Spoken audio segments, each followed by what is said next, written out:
те отказаха среща. Те поискаха на улицата разговор. Аз казах, че на улицата не мога да говоря. Поисках да излъчат представители на 10 човека един, на 20 човека един, както си изберат, и да седнем да говорим в залата за разговори. Вие започвате едва ли не на чисто от следващата седмица. Те обаче казват, че няма да... Нищо лично.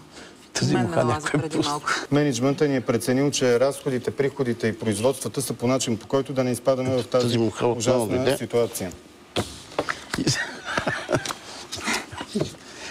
Господин Николаев, защото давате пример с...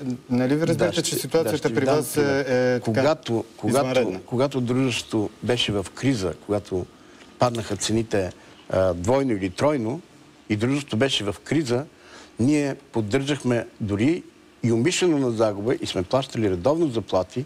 Можете да попитате миньорите в 2008-2009 година.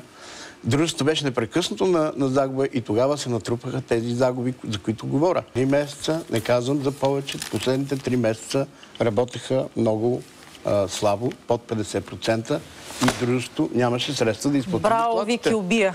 Извинявам се за... Мухата вече изложихме край. Да. Добре.